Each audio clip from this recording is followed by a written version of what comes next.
president landed up in Stansted yesterday, up in North London. That's fairly typical as well. That's typically where we see Donald Trump arrive in London when he does so as well. So that's a pretty standard arrival point for heads of state when they make these arrivals to the UK. You can just see Bola Tinubu there in the background speaking to Prince William, who only yesterday was on a tandem bicycle in support of a charity event. Today, greeting international leaders as part of the state visit. And this is a key moment for the two nations to forge cultural ties, to forge economic ties, and also to forge personal ties as well, because, of course, you are looking at the future King of England. So this is somebody who will be representing the UK ever more so on the world stage going forward. So this is a key moment for the two nations to do so. And it will bring together international partners as well. There is always typically business and trade announcements made as part of these visits. They, of course, have been pre-agreed. They don't just get signed, sealed and delivered on the day, but they get announced and ceremoniously signed, sealed and delivered on the day.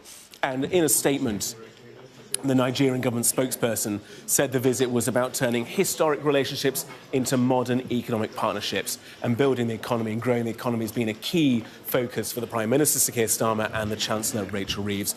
And there we are seeing, leaving that room, is the President of Nigeria, Bola Tinubu, and also the Prince and Princess of Wales. Outside those rooms in Windsor is the pomp and the pageantry. And you can just take a listen to some of the music being played.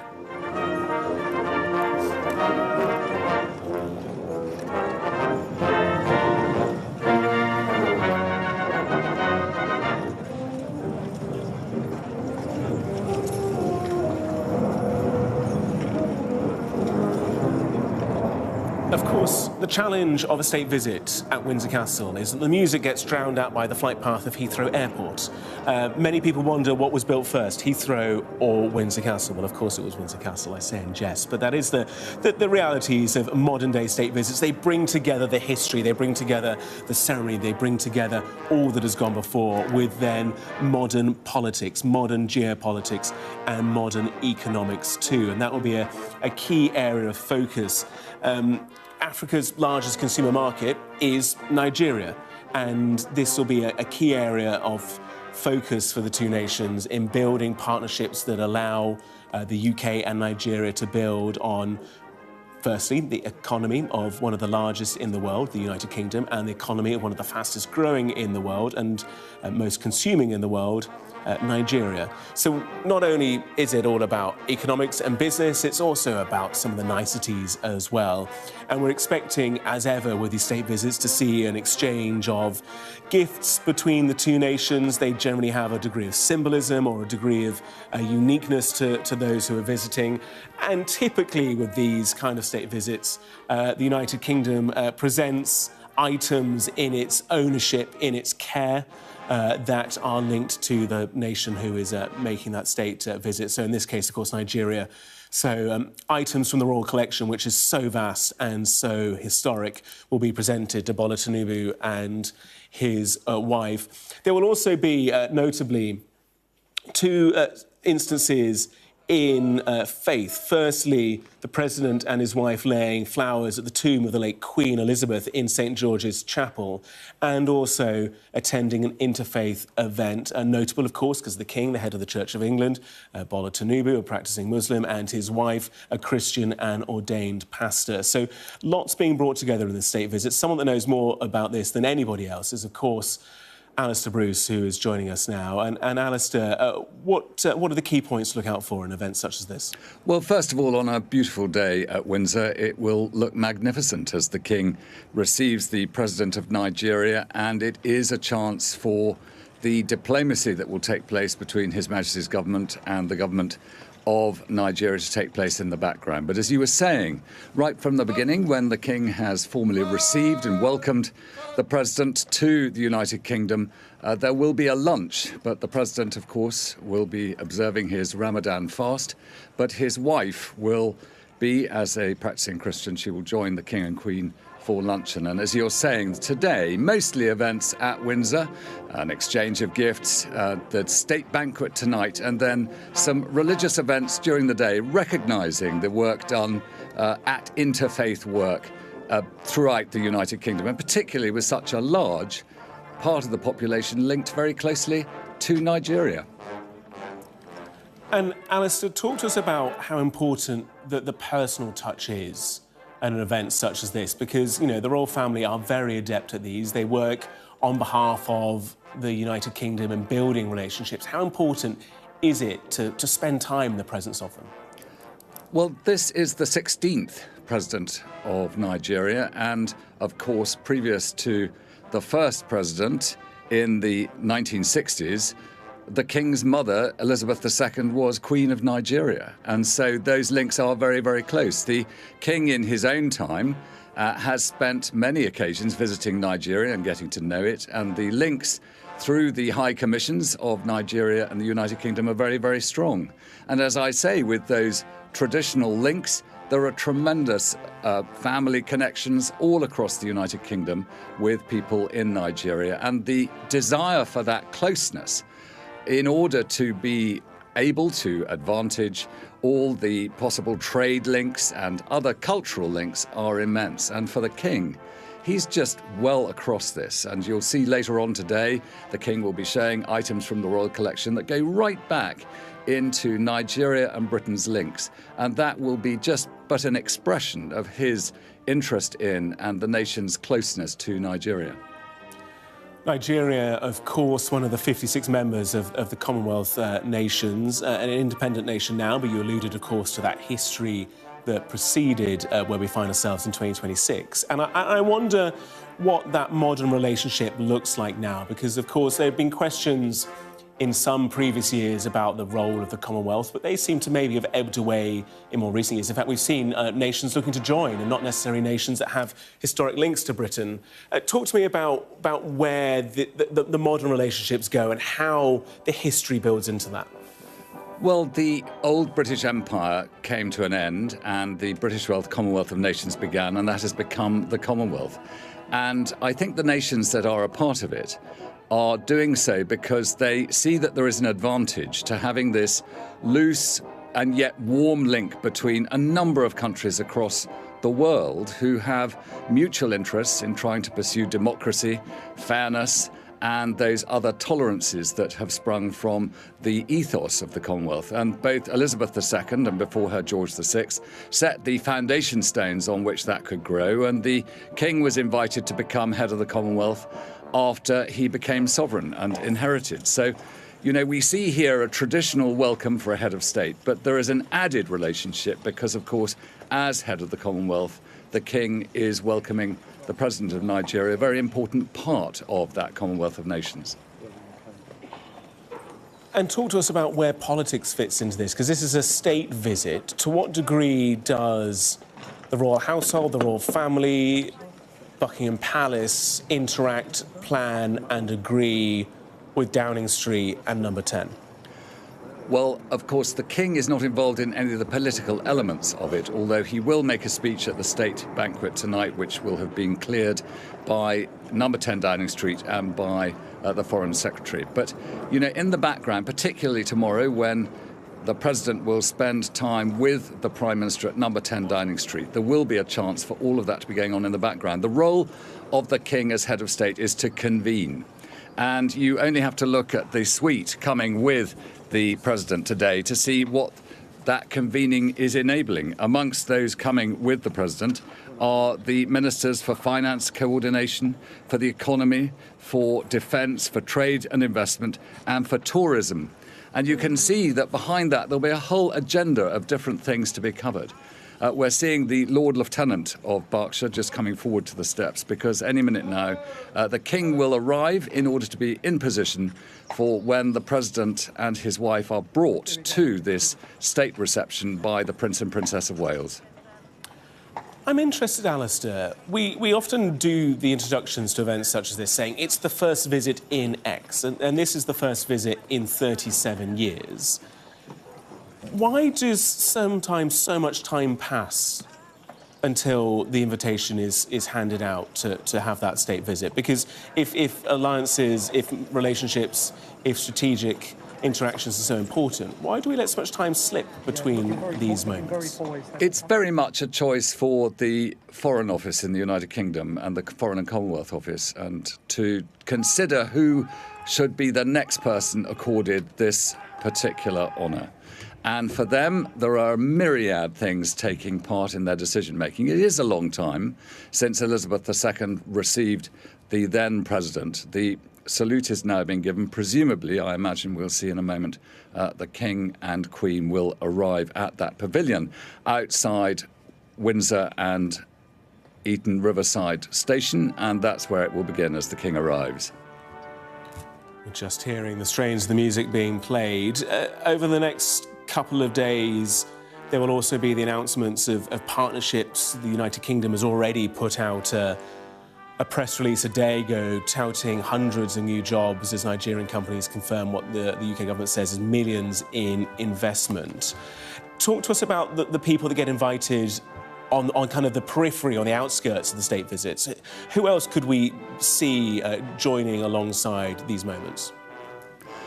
Well, as the King comes to a halt, having come through the town gate onto Datchet Road, he will be received by the Lord Lieutenant of Berkshire, and he will then take a position and wait for a short time. But as you were saying, there is much to take place in the background, and for the Queen and for the King, the chance, as I say, to convene and to enable all those different discussions. The enormous population of Nigeria, its trade links with the United Kingdom and its cultural links, and also the elements of religion and faith, which are very important to the King, and are reflected in the fact that the President visiting is an avowed Muslim and his wife is an avowed Christian.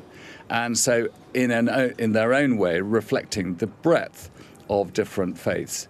So the King and Queen are meeting the reception committee there at the pavilion, and once they have done that, it's a chance for the King just to eye the people who he will shortly be introducing to the President, and the Queen will be presenting to the President's wife. So it is, as you can see, perfectly framed by that pavilion with the United Kingdom flag and that of Nigeria, as this two-day state visit is about to get going. Voice there of Alistair Bruce, our events commentator, as we watch these images live in Windsor, and we'll shortly be leaving Windsor to take you to Westminster, where whilst the state visit takes place, Prime Minister's questions will begin shortly in central London. It is midday. You're watching Sky News. Gareth Barlow with you for the moment, but shortly we'll take you to Westminster and the House of Commons for Prime Minister's questions, and with all the answers and all of the insight.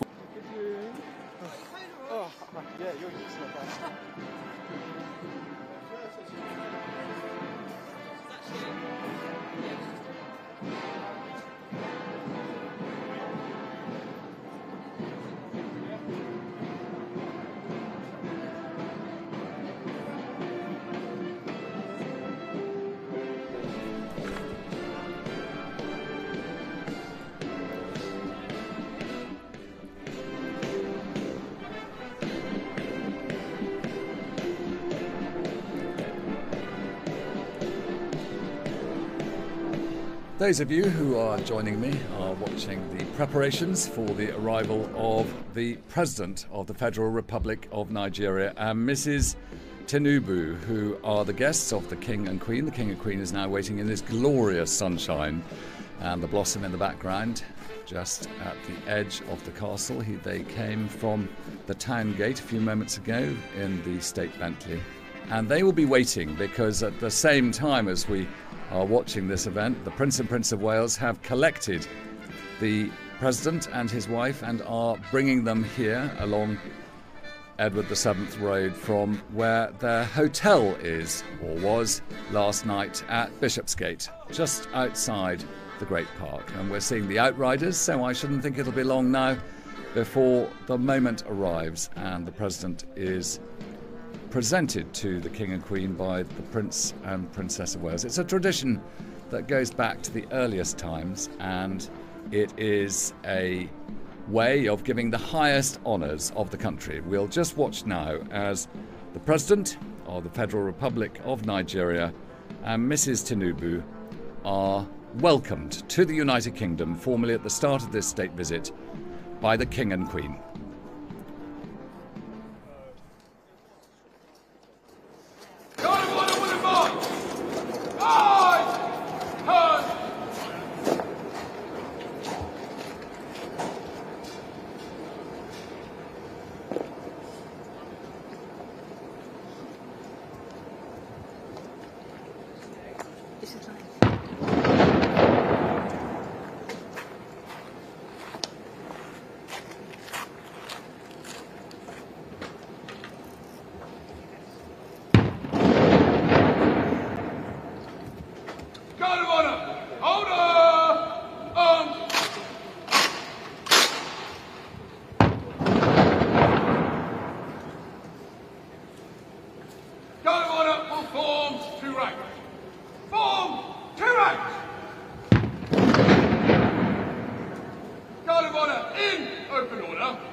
Lifeguards there. Official comes out of the salute and they prepare the royal procession to take the King and the President in the first carriage and his wife and the Queen in the second, with the Prince and Princess of Wales in the third, and the suite who are travelling with the President in the other carriages. This will take a little bit of time to organise, as the Household Cavalry, who will be forming divisions of the Sovereign's escort to take the royal guests up to Windsor Castle, which literally is in their view now as they look across the troops who have saluted. And coming first, we will see the first two divisions take their place, ready for that journey up the hill. It'll take a little bit of time. The carriages taking part today will be principally the Australian state coach, which will take the King and the President of the Federal Republic of Nigeria.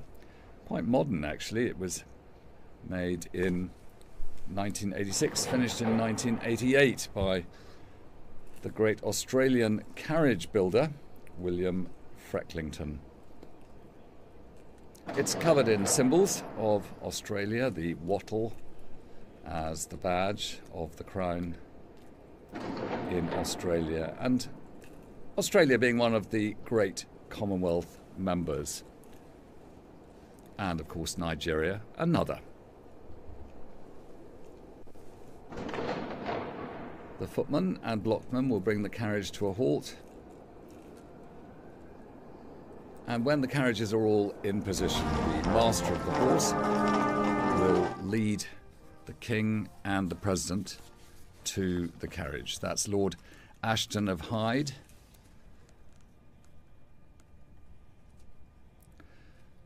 It's quite difficult getting into carriages if not used to it, because they do tend to lean right over on their straps to take each individual passenger as they get in. It's a different form of suspension from vehicles and takes some getting used to.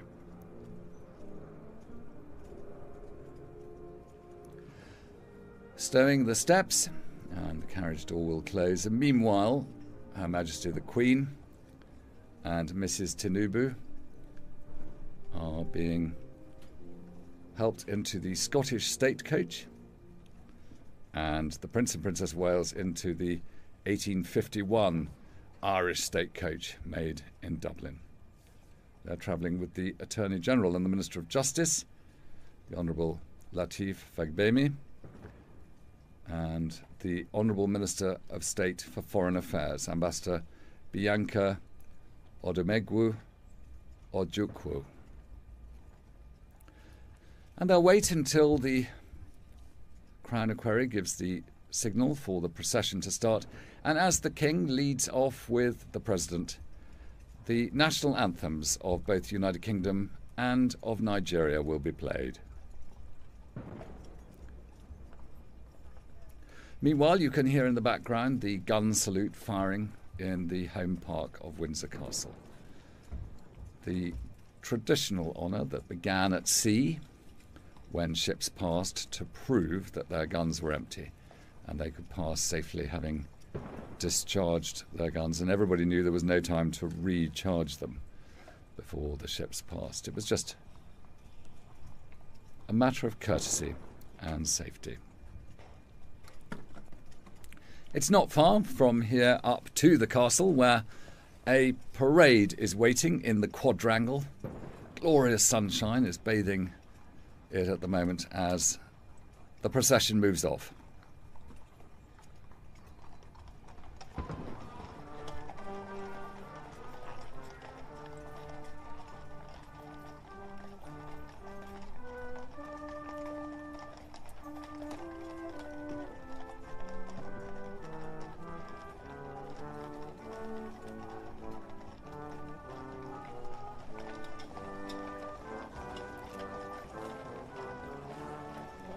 And the British national anthem.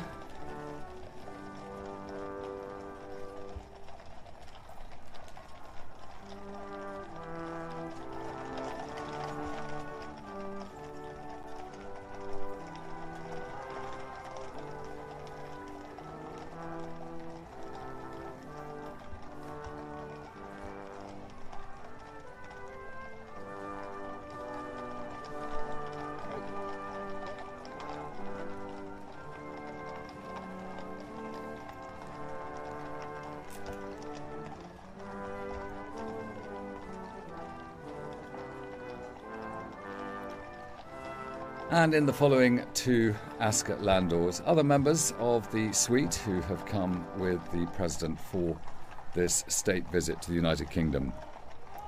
The President of the Senate, for instance, who leads the House like the Speaker in the House of Lords here in Nigeria. The Honourable Minister for Finance, Coordinating Minister of the Economy. The Honourable Minister of Defence, Honourable Minister for Trade and Investment.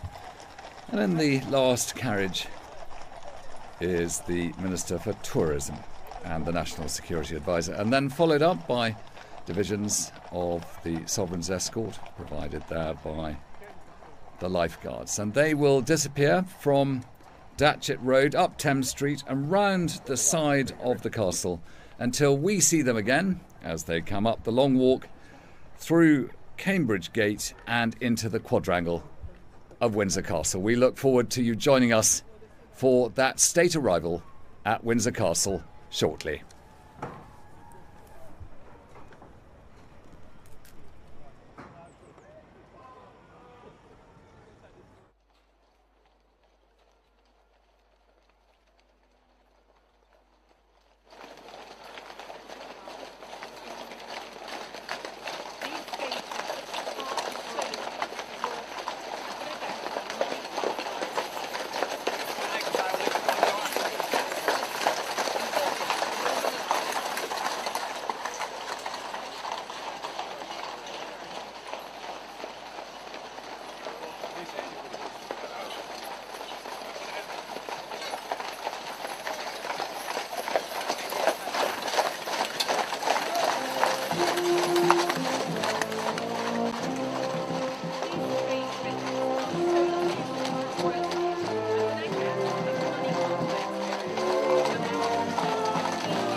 Welcome to Windsor Castle and the glorious setting of the quadrangle as we look towards the dais where the King and Queen will host the President of Nigeria and his wife, and also to the place where the Prince and Princess of Wales will stand just outside the dais, as is traditional, along with senior members of the armed forces represented here today. The Silver Stick and Silver Stick Adjutant there from the Household Cavalry, and they have in fact come at great speed on a slightly quicker route from where we saw the King and Queen welcome the President and his wife down beside the railway station at Windsor and Eton Waterside.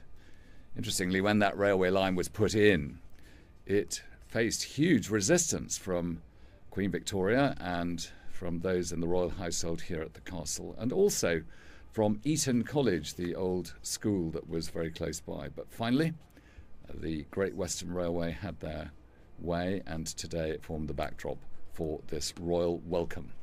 But the quadrangle is the upper ward of Windsor Castle, and to the right of our picture, just down on the ground there, you can see the arch through which it's George IV's gateway, through which the King and the President will come, and they will come towards us underneath where the camera is placed. We'll come round to the left of our picture, go underneath the state entrance past the Aquarius door, and come to a halt in front of the Guard of Honour formed today by the 1st Battalion Grenadier Guards, who have their royal standard of the regiment on parade, and they have to support them the Corps of Drums of the battalion and the Band of the Grenadier Guards under the command overall of Major Benedict Tracy. They are awaiting now their sovereign and the nation's principal guest, the President of Nigeria. You can tell the Grenadiers, they have white plumes in the left-hand side of their bearskin caps as the King and the President come with 6 Windsor Greys into the quadrangle.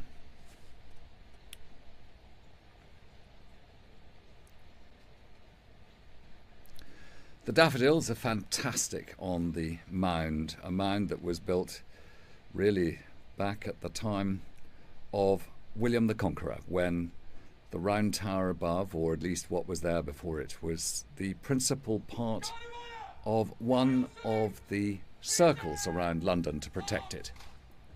And the presenting of arms by the Guard of Honour is the salute, with the national anthems to be played as the King and the President come round to a position of halt. And as you know, in the second carriage comes the Queen and the President's wife, Mrs. Oloremi Tinubu. She is an ordained pastor of the Redeemed Christian Church of God, and she will be performing a service tomorrow at Lambeth Palace.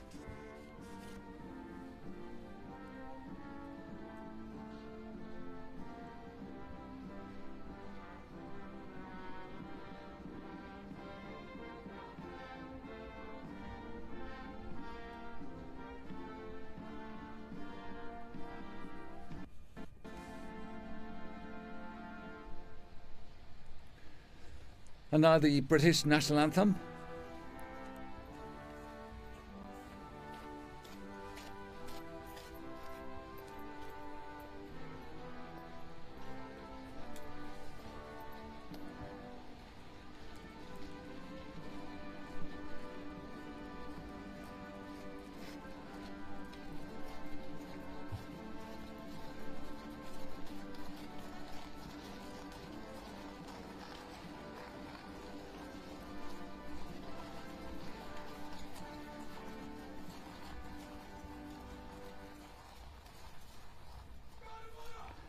Always designed so that the music concludes exactly as the carriage comes to a halt, and the blockmen are in position and the steps out for the King to escort the President of Nigeria to the dais, as the Queen also will bring his wife over to take this first great salute as a welcome to the United Kingdom.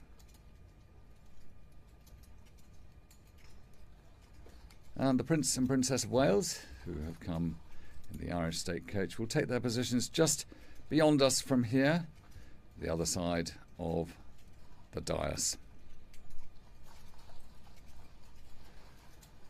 Once the carriages have been reorganised, the steps replaced and the doors closed, the carriages will leave the parade ground, and once they're out of the way again, the commander of the Guard of Honour will give the word of command for the salute to the President of Nigeria.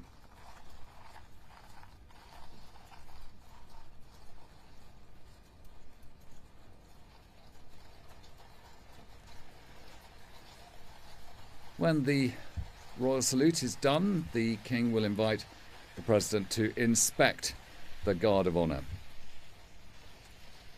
I think he may do the front rank and then return to the dais. But you can see there, held by the ensign between the body of the Guard of Honour, the royal standard of the regiment that was given to the Grenadier Guards by the King in the very first weeks of his reign, underscoring the very close relationship between the 1st Regiment of Foot Guards, the Grenadiers, and the Sovereign. The Sovereign is the company commander of King's Company, the 1st Battalion, the Grenadier Guards.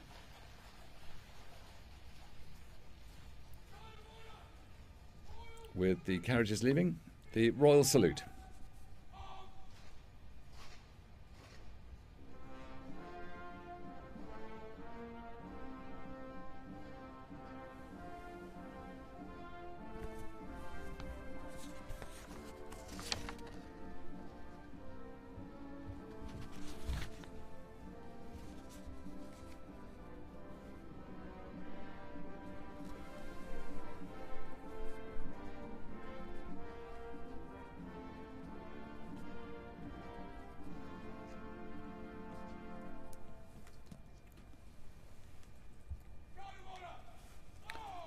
Major Benedict Tracy will come out of the salute and then he will march forward and ask the President to inspect the Guard of Honour. It's part of the sign of the respect being given to this principal guest of the United Kingdom. Let's listen to Major Benedict Tracy.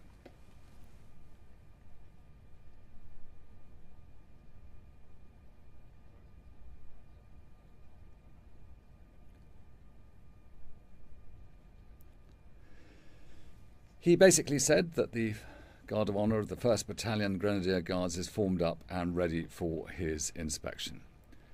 The equerries come forward and the President will be invited to inspect the front rank. The King keeping company as escort.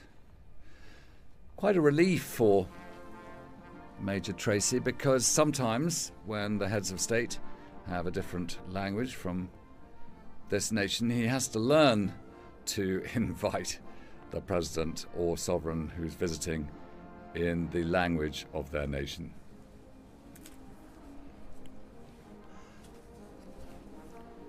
So President Bola Tinubu is 73, but his 74th birthday is coming up later this month on the 29th, and he is the 16th President of Nigeria. The close ties between the United Kingdom and Nigeria that go back to the colonial period, with all the controversy that may be associated with that, long put to one side in the business of interstate relationships that take place today.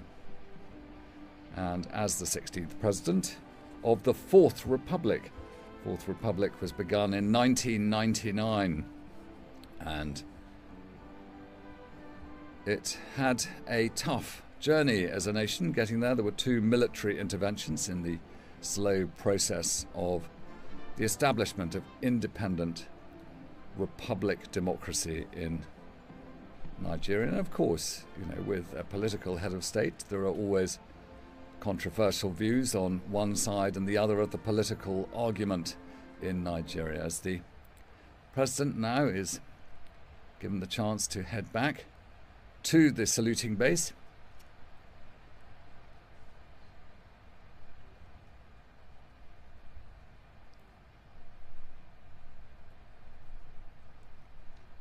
And when he returns to the saluting base with the king, there will be another salute before there is a rank passed by the household cavalry. Those are the divisions of the sovereign's escort who escorted the president up to the castle, and they will rank past as a way of saying their salute, and for him, as it were, to say thank you. And then also the 1st Battalion Grenadier Guards will march past and give their final eyes left in salute to the president. What a day to arrive in the United Kingdom.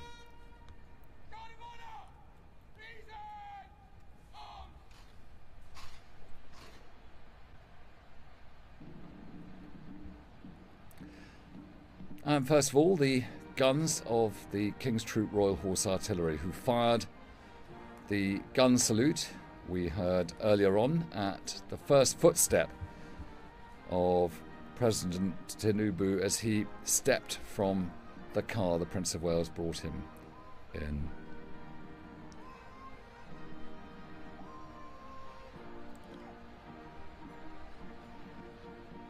And the march past of the King's Troop, who, with their guns, take precedence over all other regiments and corps of the British Army.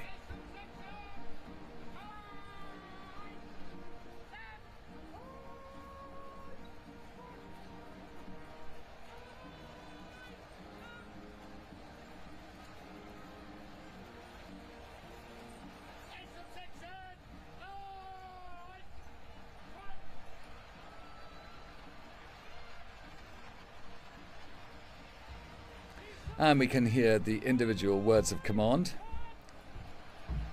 as each of the guns and limbers come past. The 13-pounders that have fired that gun salute that would have played their part in the First World War. And the dust thrown up, almost making it impossible to see the Prince and Princess of Wales there, who've completed their task of collecting the President and bringing him to the King and Queen earlier on.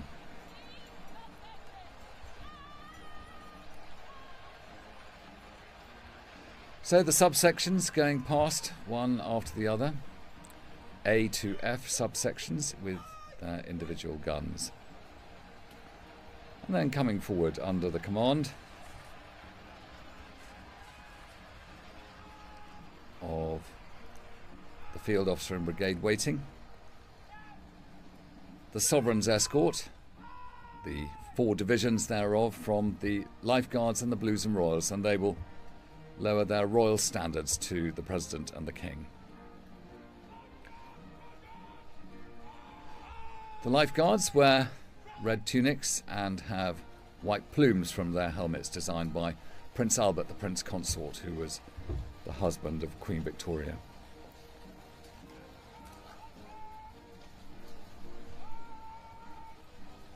And the glistening coats of those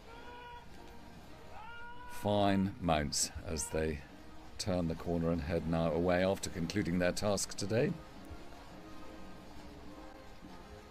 And the Blues and Royals, identified by their blue tunics and their red plumes from the helmets they carry.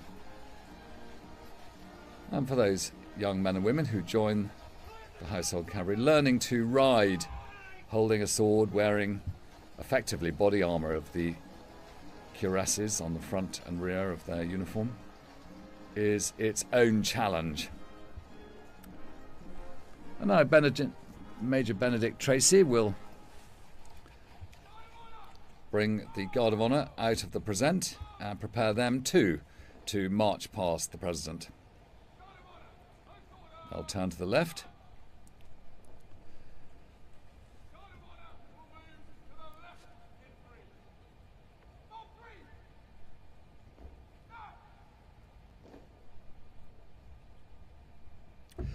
And he will now take his position as the Royal Standard of the Regiment in the middle, given the protection of all the troops either side. And when Major Tracy is ready and he knows that his other officers are in place, he'll get a signal and he'll give this body of the Guard of Honour the instruction, by the right, quick march. And they'll wheel round just in front of the Aquarius door, just underneath St George's Hall, those great windows behind where tonight the state banquet for the President of Nigeria and his wife will take place, where the President will give his keynote speech and the King will also welcome him just before that with a message from the United Kingdom welcoming him and his wife and underscoring the close links through history. And if tradition goes, it will also include quite a lot of the King's humour. He always manages to bring that in. It's a sign of his warm affection to this nation of the Commonwealth. Those eyes firmly across to the left and looking at the President, the King, the Queen, and also Mrs. Tinubu, as the British Grenadiers play.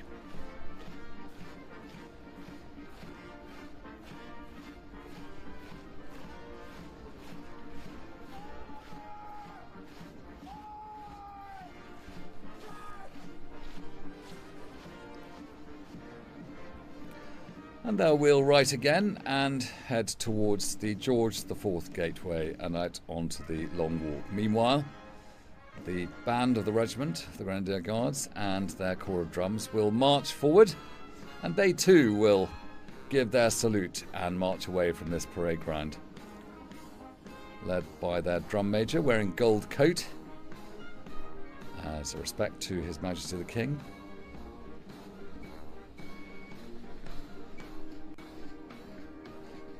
And you can see the corps of drums behind the band.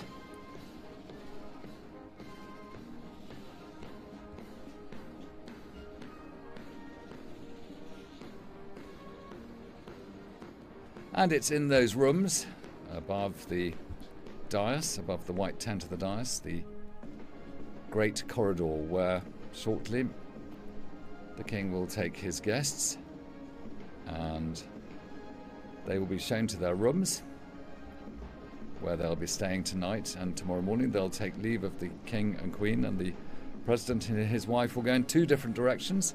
The President for a meeting with Sir Keir Starmer, the Prime Minister of the United Kingdom, and other political representatives, as is the tradition, but his wife will go to Lambeth Palace, where she will give her sermon at a service in the chapel there, the home of the Archbishop of Canterbury. And into the shadow of today go the musicians who have lifted the parade of this welcome. And there's always an interesting echo when the music goes through that arch.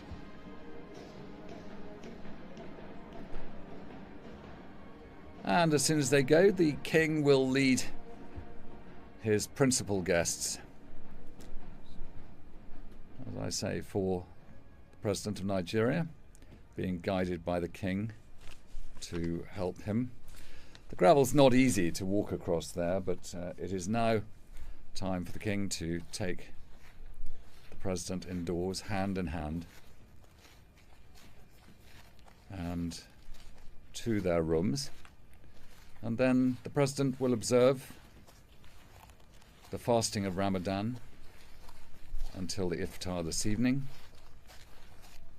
And his wife will join the King and Queen and those other members of the Nigerian suite who are not observing Ramadan today. Of course, Eid is imminent, but today still Ramadan continues. Into the Sovereign's entrance, and there is a lift there which will take the King and the President to the grand corridor on the first floor. And so from Windsor, at the start of this state visit to the United Kingdom, His Majesty the King and the Queen have welcomed the President of Nigeria and his wife for a state visit, the greatest sign of respect that the United Kingdom can give to the nation.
Your Excellency, Mr. President, and distinguished First Lady, Ekabo Shdani.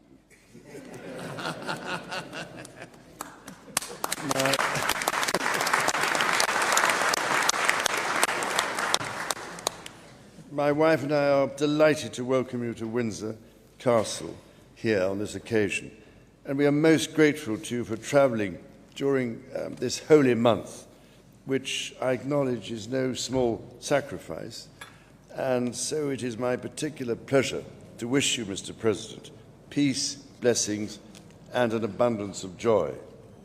And Ramadan Mubarak. Ramadan Mubarak.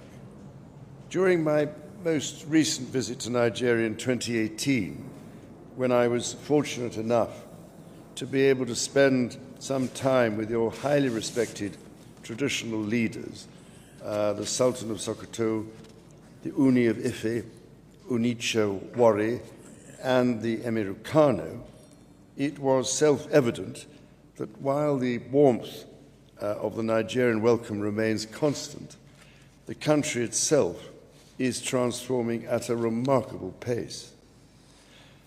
Nigeria hasn't merely changed, it has arrived. Yours is now a nation of over 230 million people, half of whom are under 18, with the energy, ingenuity, ambition, and resolve to address the great challenges of our age.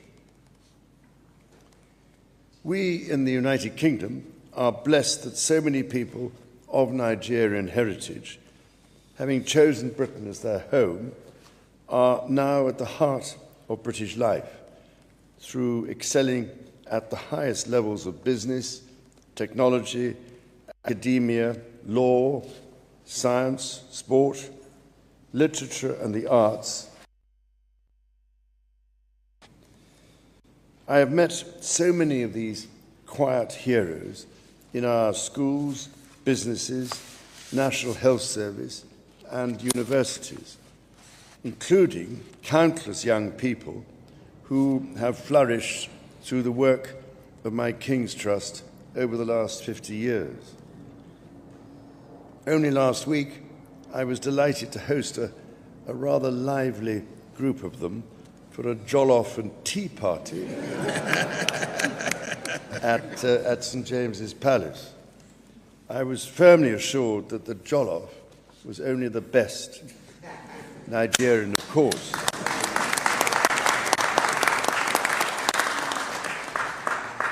Or perhaps it was Ghanaian or Senegalese. Diplomatically, I cannot remember. But who could have imagined that when I first visited Nigeria 36 years ago today, so many of those I might have met would have gone on to have such an impact in the United Kingdom? From Afro beats filling our concert halls and Nollywood captivating our screens, to stars competing in our Premier League and adjudicating our highest courts, so much of Britain's culture is, in truth, profoundly enriched by Nigeria. Whether they are Nigerians who've chosen Britain as their adopted place to invest, trade, or study, or Britons who cherish their personal connection to Nigeria, they all represent a living bridge of over 500,000 people who connect our nations, Mr. President, and help make our cultures richer, our shared security stronger, and our economies more prosperous. We are proud that so many great examples of this living bridge join us here this evening. As the connections between our nations deepen every day, so too do the economic ties. Your visit has provided the opportunity to celebrate the fact that Nigeria is investing in Britain's future as much as Britain is investing in Nigeria's. Leading Nigerian banks have chosen the City of London as a global base. Examples of the best Nigerian companies have listed on London Stock Exchange, and UK Export Finance is supporting investment in Nigeria's ports. In education, British schools and universities are opening their doors in Nigeria, and British and Nigerian technology companies are forming ever closer partnerships.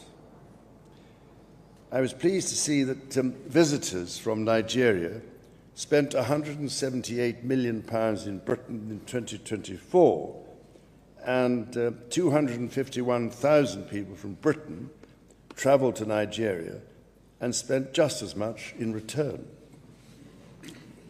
And in January of this year, Nigeria became the United Kingdom's biggest export market in Africa. And whilst I hear that in Nigeria, the phrase "made in UK" has always symbolised the highest quality, it evidently now has a distinctively Nigerian flavour. The friendship between our two countries, Mr. President, is a partnership of equals that has brought us both enormous benefits. It has been described to me as a deeply spiritual connection beyond churches and mosques, a deep bond through which we have strengthened our shared security, ensured our economies are more prosperous, and empowered each other to believe in a more hopeful future. The many dynamic connections between our two nations have deep roots, and yet I do not pretend that those roots are without a shadow. There are chapters in our shared history that I know have left some painful marks. I do not seek to offer words that dissolve the past, for no words can. But I do believe, as I know you believe, Mr. President, that history is not merely a record of what was done to us. It is a lesson in how we go forward together to continue building a future rooted in hope and growth for all, and worthy of those who bore the pains of the past. This afternoon, in another part of the castle, Mr. President, you and I witnessed one such example of how we are learning from one another when we met leaders of the British Christian and Muslim communities. The gathering was a deeply meaningful symbol of what Nigeria has long shown, that people of different faiths can, do, and must live alongside one another in peace, in harmony, and in shared purpose. It was also a timely reminder of the importance of standing with you and in us strengthening your quick reaction forces, or in providing food, nutrition, and protection services in northern Nigeria when challenges disturb the age-old balance between these communities.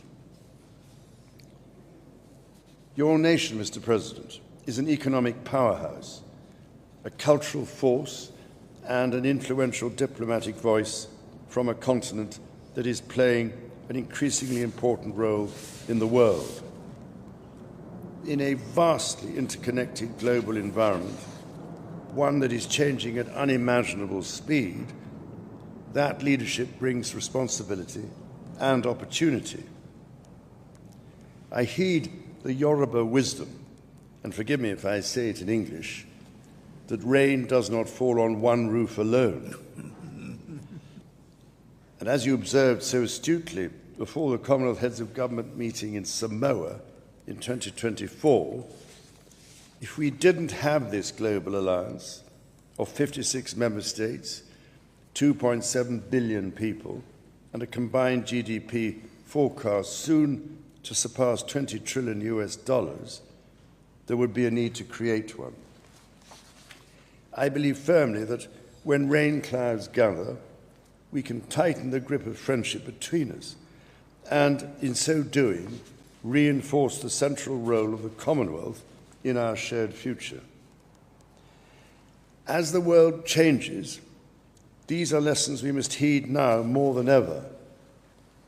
As the Hausa saying goes, When the music changes, so does the dance. Yes. We can learn from Nigeria and the best of the UK and Nigeria's partnership and harness the advantage that comes from our common languages, our similar legal systems, and the web of cultural ties and spiritual connections that provide such deep trust between us, and look to the future and learn new dance steps together. Mr. President, you have spoken in particular of the importance of expanding intra-Commonwealth trade by creating shared standards, regulatory and digital alignment, and removing barriers that deter investment. As the UK and Nigeria's enhanced trade and investment partnership is just such an example, so that our economies can grow in harmony with nature and create the millions of jobs our citizens need. So as we look towards CHOGM this year, I hope, far from being past its time, we can demonstrate that the Commonwealth's time has come, as you so rightly said. In achieving that, my wife and I will gain strength from seeing Nigeria take her rightful place at the heart of the Commonwealth, and to standing alongside you as a friend who believes the future is best when built together.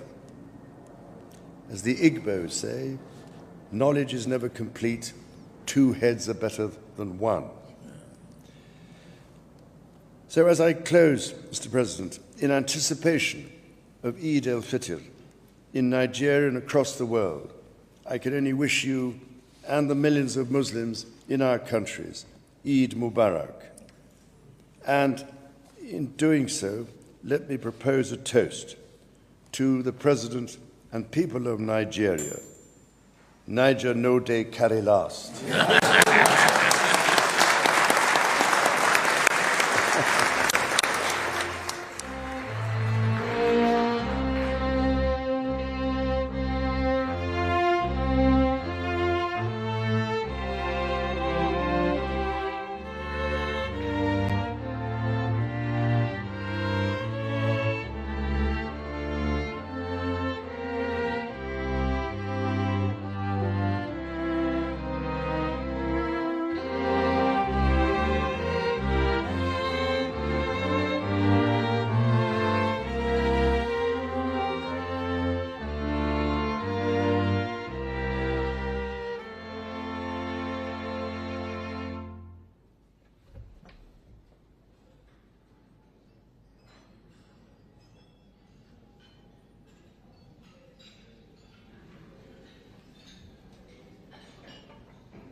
Your Majesty,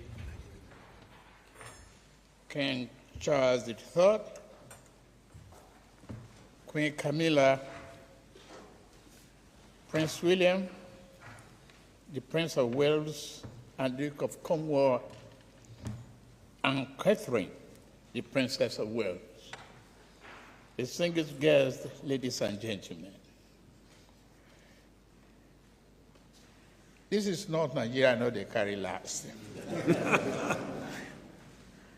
It is a very splendid moment. It is with the profound honor to stand before you today, representing the people of Nigeria as we reaffirm the enduring bonds of friendship, history, and shared purpose that have united our two nations for several centuries. Allow me first to express my sincere appreciation to Your Majesty and to Her Majesty, the Queen, for the warmth and generosity extended to me, my wife, Oluremi, and the Nigerian delegation. as the first Nigerian leader to speak here at Windsor Castle, which has served the British crown for nearly a millennium. It is particularly historic. Windsor has stood as a symbol of continuity, witnessing the steady evolution of institutions that have shaped governance, culture, and public life, not only in Britain, but far beyond these shores. Nigeria and United Kingdom have shared more than just history. Our two nations share a vision of progress and resilience. Today, we continue that journey, committed to building a future rooted in partnership, mutual respect, and common values. Standing here in Windsor Castle, one cannot but help reflect on British impact on modern democratic governance worldwide. We remember the Magna Carta of 1215, which laid the early foundation for the rule of law and the development of parliamentary democracy, establishing enduring ideals around liberty, accountable government, and civic responsibilities. Great Britain thinkers and writers such as Thomas Hobbes, John Locke, and Edmund Burke helped to propagate those democratic ideals. This influence continues to resonate till this date. The literary genius of William Shakespeare and other writers such as Charles Dickens has enriched and shaped the English language, spoken by over 1.7 billion people worldwide. In Nigeria, element of this tradition continues to inform the institutional foundation of our own republic. Our court draws upon legal tradition rooted in English common law. Our parliamentary institution reflects constitutional practices that evolved here over centuries. Our civil service structure have also drawn upon administrative models developed in Britain and adapted to Nigeria's own national context. While institutions matters greatly, Your Majesty, our people remains the strongest bridge between our two countries. The Nigerian community in United Kingdom has become one of the most dynamic diaspora communities worldwide. Nigerians continue to contribute enormously to the vitality both here in England and in Nigeria. Within the National Health Service, Nigerian doctors and nurses play an indispensable role in delivering health care. Nigerian trained doctors are among the largest group of international medical professionals serving the NHS. In sport, rugby players such as Mario Toje, footballers including Bukayo Saka, Eberechi Eze, and champion boxer Anthony Joshua illustrate the remarkable human connection that links Nigeria and the United Kingdom. Our partnership is further strengthened through the Commonwealth of Nations, which connects 56 countries under Your Majesty's leadership. Thank you very much for all you've been doing for us. We discussed at length earlier on today the essence of bringing over 2.7 billion people together and removing trade barriers. As one of the largest nations within the Commonwealth, Nigeria look forward to contributing constructively to the continued growth and vitality of this global community. However, our West African region faces complex terrorism challenges with roots in Sahel. Nigeria comes with an enormous responsibility to help safeguard regional stability. In confronting these threats, partnership with the United Kingdom remains essential, and I look forward to meeting with Prime Minister Keir Starmer tomorrow. Despite these challenges, Nigeria approaches the future with hope and confidence. We are a nation of diverse and vibrant people, of young people dreaming big, of entrepreneurs with a global outlook, and a hopeful people determined to realize their full potential, as I promised. Your Majesty, I am confident that the friendship between Nigeria and the United Kingdom will continue to grow stronger and better beyond jollof rice.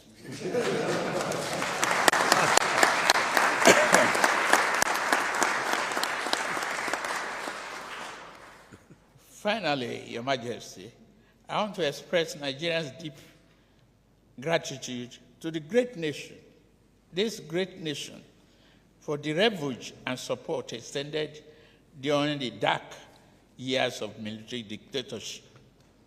Like many Nigerians involved in pro-democracy struggle, I find safety here, and I recall that my residence was placed under Metropolitan Police surveillance for protection following threats from agents of the junta. I thank you very much once again.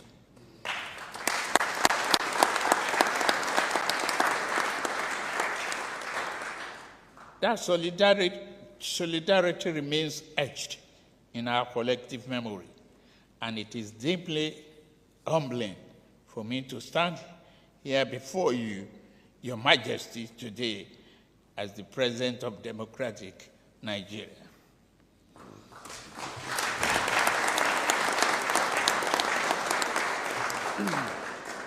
On behalf of the government and the good people of Nigeria, I thank Your Majesty, Her Majesty the Queen, Prince William and Catherine, and Princess of Wales, other members of royal family, and the people of the United Kingdom for their long-standing friendship. Nigeria will not carry last. Your Majesty, Your Royal Highnesses, ladies and gentlemen, in the spirit of that friendship and our shared destiny, I invite you all to raise a glass with me.